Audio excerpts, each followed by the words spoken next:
Hello guys, I am Ankit Sharma and welcome back to our channel Commerce Shining Stars। तो दोस्तों आज जो हम करेंगे वो अकाउंटिंग प्रिंसिपल का पार्ट 2 करेंगे। तो शुरू करते हैं। लास्ट टाइम हमने पार्ट 1 कर लिया था। आज जो हम पढ़ेंगे 9 पॉइंट्स हैं बिजनेस एंटिटी प्रिंसिपल से लेकर डुअल एस्पेक्ट प्रिंसिपल तक। तो इसको शुरू करते हैं। सबसे पहले देखिए बिजनेस एंटिटी प्रिंसिपल की बात करते हैं।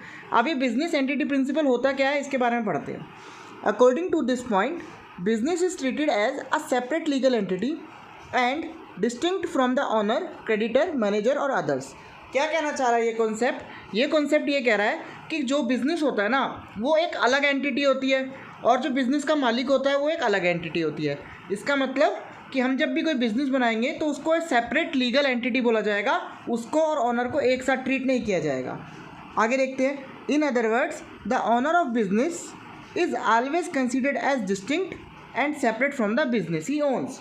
वही वाली बात कि जो कंपनी का या बिजनेस का ऑनर होगा वो अलग बंदा है और जो उसका बिजनेस है वो अलग नाम से होगा। जैसे हम एग्जाम्पल ले लेते हैं रिलायंस। देखिए रिलायंस का जो कंपनी है, रिलायंस लिमिटेड जो कंपनी है वो अलग एंटिटी है और वहीं पे जो मिस्टर अंबानी है वो अलग एंटिटी है। तो ये दोनों चीज़ हमारी बिजनेस एंटिटी कॉन्सेप्ट के बारे में क्लियर कर देगी।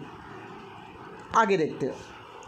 नेक्स्ट है मनी मेजरमेंट कॉन्सेप्ट। देखिए हमने ना इन सारे पॉइंट्स को पॉइंट के थ्रू समझाने की कोशिश करी है ताकि बहुत ईजी समझ आए, और कोशिश रहेगी कि हर पॉइंट में कुछ ना कुछ एग्जाम्पल दिया जाए ताकि और अच्छे से आपको समझ आए। मनी मेजरमेंट प्रिंसिपल क्या कहता है वो देख लेते हैं। Only those transactions and events are recorded in accounting which are capable of being expressed in term of money. ये कह रहा है कि कोई भी ट्रांजैक्शन बिजनेस में ली जाएगी सिर्फ तभी अगर वो मनी से रिलेटेड है। यानी कि बिजनेस में फीलिंग्स का ना कोई मतलब नहीं होता। अकाउंट्स की अगर हम बात करें तो अकाउंटिंग प्रिंसिपल कभी हम ये नहीं लिखते कि भाई जो मैनेजर है उसकी एम्प्लॉय से नहीं बन रही, उन दोनों की लड़ाई हो गई है, उन दोनों में कोई डिफरेंसेस है, वो सब हम नहीं लिख सकते। हम सिर्फ वो लिखेंगे जो जो मनी से रिलेट करता होगा। यही बात ये पॉइंट कह रहा है। आगे देखते हैं। An event even though it may be very important for the business will not be recorded in the books of business unless it affect can be measure in term of money with the fair degree of accuracy. ये कह रहे हैं चाहे कोई भी transaction कितनी important क्यों ना हो बिजनेस के लिए, लेकिन अगर वो मनी के टर्म में नहीं है तो उसे हम अकाउंट्स में नहीं लिखते। ये कॉन्सेप्ट कहता है मनी मेजरमेंट कॉन्सेप्ट। आगे बढ़ते हैं। अगला कॉन्सेप्ट है अकाउंटिंग प्रिंसिपल कॉन्सेप्ट या फिर अकाउंटिंग पीरियड कॉन्सेप्ट। अब ये क्या कहता है? As the business is intended to continue indefinitely for a long period, the true result of business operation can be ascertained only when the business is completely wound up। मतलब कि हम कभी भी जो हमने लास्ट वीडियो में पढ़ा था ना उससे लिंक करते हैं। लास्ट वीडियो में हमने पढ़ा था गोइंग कंसर्न कॉन्सेप्ट पढ़ा था। गोइंग कंसर्न कॉन्सेप्ट क्या कहता था कि जो हमारा बिजनेस होता है वो लंबे समय के लिए चलता है। हम ये नहीं सोचते कि बिजनेस हमारा कुछ टाइम बाद बंद हो जाएगा।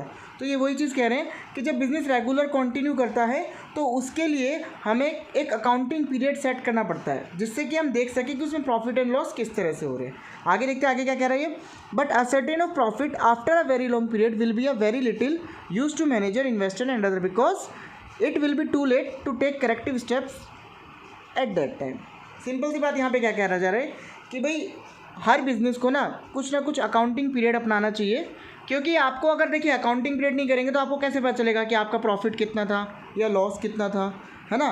तो अगर आप लंबे समय का गैप लेंगे तो भी कोई फ़ायदा नहीं होगा, शॉर्ट टर्म का रखेंगे तो भी आपको एक्यूरेट पोजीशन नहीं पता चलेगी। तो इसलिए ये प्रिंसिपल कहता है कि एक फिक्स पीरियड होना चाहिए जो अकाउंटिंग पीरियड होता है। नॉर्मली ये 12 मंथ्स का होता है। आगे देखते हैं। According to income tax law it's compulsory to adopt financial year begin with 1 April to 31 March. देखिए ये भी यही कह रहा है कि इनकम टैक्स लॉ के अकॉर्डिंग ये कंपलसरी माना जाता है कि आप अपने जो बिज़नेस की ट्रांजैक्शन है वो शुरू करें 1 अप्रैल से लेकर 31 मार्च तक। जो आपका अकाउंटिंग पीरियड होगा वो कब रखेंगे? 1 अप्रैल से 31 मार्च तक। इससे क्या होगा, आपके अकाउंट्स में जो भी बिजनेस में प्रॉफिट होगा वो आपको पता चल जाएगा। अभी अगला है प्रिंसिपल ऑफ फुल डिस्क्लोजर। अब ये प्रिंसिपल क्या कहता है? नाम से पता चल रहा है फुल डिस्क्लोजर मतलब सब कुछ आपको बताना पड़ेगा। अब क्या है कैसे देख पढ़ते हैं।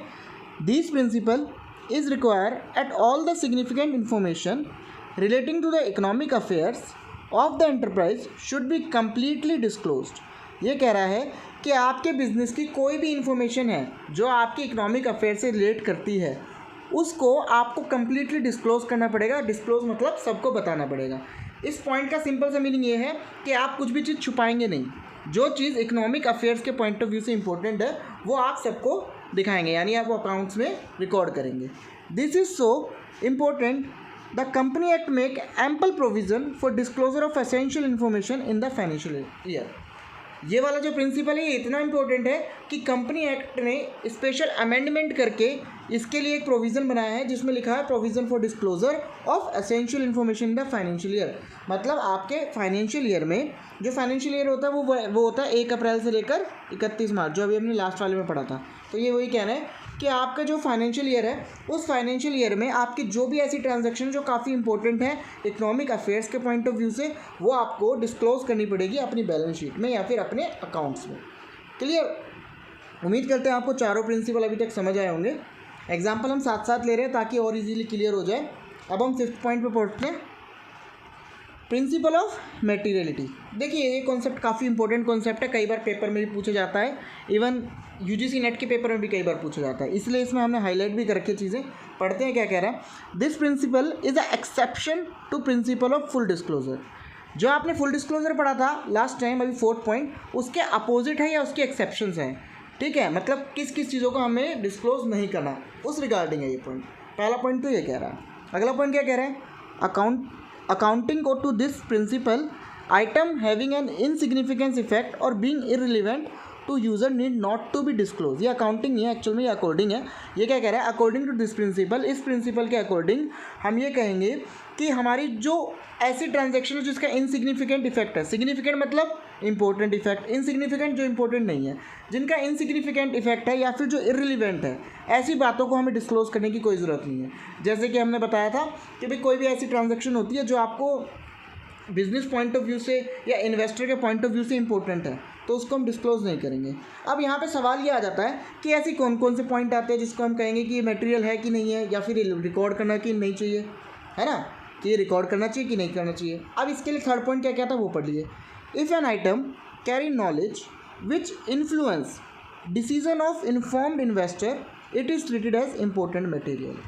यहाँ पे पॉइंट क्लियर हो गया। क्या, अगर जो आइटम है उसको कुछ भी ऐसी नॉलेज है जो इन्फ्लुएंस कर रही है किसको, डिसीजन पावर को इन्वेस्टर के, मतलब कोई भी ऐसा पॉइंट जिसकी वजह से इन्वेस्टर का डिसीजन चेंज हो सकता है या माइंड चेंज हो सकता है, वो सारी की सारी आइटम जो है वो सारी मटेरियल कही जाएगी, वो सारी आपको दिखानी पड़ेगी।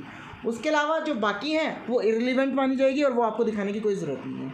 पाँचों के पाँचों प्रिंसिपल अब तक समझ आए होंगे, ज़्यादा मुश्किल नहीं है, बस इनके कॉन्सेप्ट को समझना और लिंक करते चले जाना।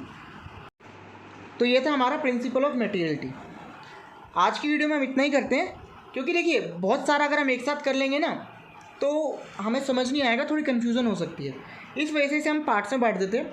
आपने वो कहावत तो सुनी होगी ना, slow and steady win the race, कछुए और खरगोश वाली। कछुआ आराम से चलता था और जीत जाता था, तो वही वाली बात है। थोड़ा थोड़ा करके करेंगे, ईजिली समझ भी आएगा और अंडरस्टैंडिंग भी होगी। सारा एक साथ करेंगे तो दिक्कत भी हो सकती है, कन्फ्यूज़न भी हो सकती है। इसलिए आज की वीडियो में इतना ही। उम्मीद करते हैं आपको सब समझ आया होगा। अगर आपको हमारा वीडियो अच्छा लगा तो इसे लाइक करें, शेयर करें, और अगर आप हमारे चैनल पर पहली बार आए हैं तो हमारे चैनल को सब्सक्राइब करें। So thanks for watching. Next video आपको कल तक मिल जाएगी। Thank you so much for watching.